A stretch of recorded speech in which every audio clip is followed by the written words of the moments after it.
یہ جو چھپ کر کیا گیا صدقہ ہے، ایک حدیث کا مفہوم آتا ہے، یہ انسان کو سوء الختام سے بچاتا ہے، بری اینڈنگ سے بچاتا ہے، بری موت سے بچاتا ہے، ناگہانی موت سے بچاتا ہے۔ خوب صدقہ کیا کریں، خوب صدقہ کیا کریں، اللہ کی رحمت آپ کے اوپر نازل ہوگی۔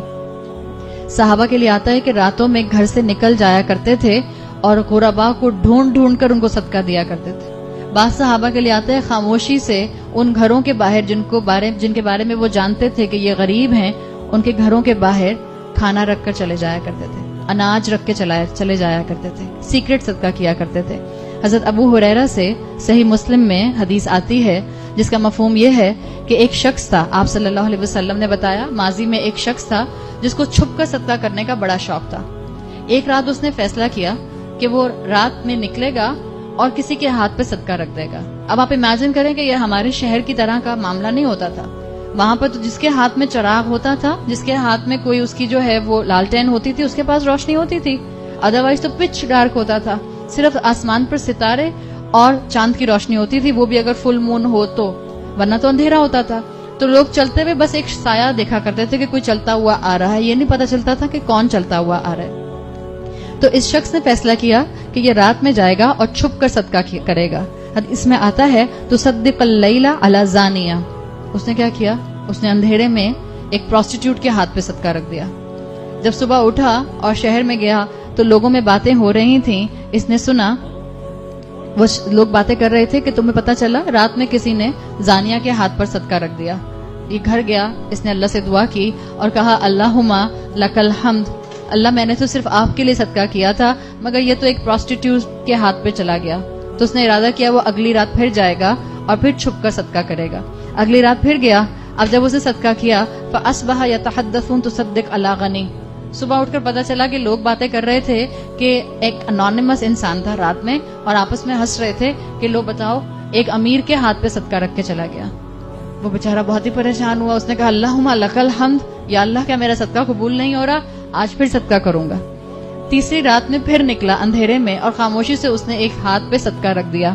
اب کیا ہوا، تصدق علی السارق، سارق کون ہوتا ہے، چور، اب اس نے ایک چور کے ہاتھ پہ صدقہ رکھ دیا۔ اب میں یہ حدیث پڑھتی ہوں مجھے خیال آتا ہے چور بھی کتنا جینوئن تھا، یعنی چور نے صبح سب کو بتا دیا کہ ایک شریف آدمی رات میں میرے ہاتھ پہ صدقہ رکھ کے چلا گیا۔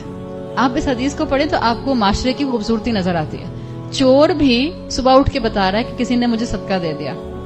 تو لوگ اس شخص کا پھر مذاق اڑانے لگ گئے کہ پھر کوئی انونیمس آیا تھا اور اس نے چور کے ہاتھ پہ صدقہ رکھ دیا۔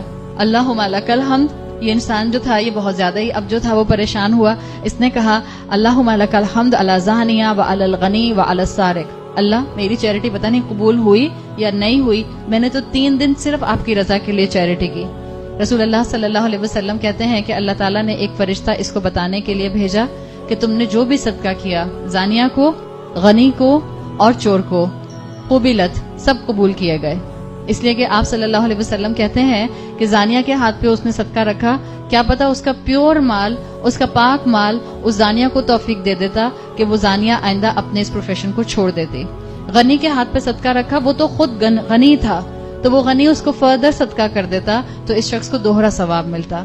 چور کے ہاتھ پہ صدقہ رکھا تو کیا پتا چور کو احساس ہو جاتا کہ میرے پاس مال کمانے کے لیے چوری کے علاوہ بھی آپشن ہے۔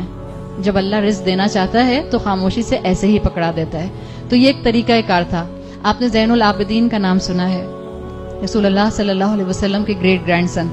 زین العابدین کے لیے مشہور تھا کہ ان کی موت کے بعد یہ بات ڈسکلوز ہوئی جو کتابوں میں ملتی ہے کہ ہر رات تقریباً 100 گھروں کے باہر مدینہ میں کوئی نہ کوئی کھانے کی چیز چھوڑ کر آ جایا کرتے تھے۔ بعض دفعہ بڑی بڑی بوری اناج کی اٹھا کے کسی غریب کے گھر کے باہر رکھایا کرتے تھے۔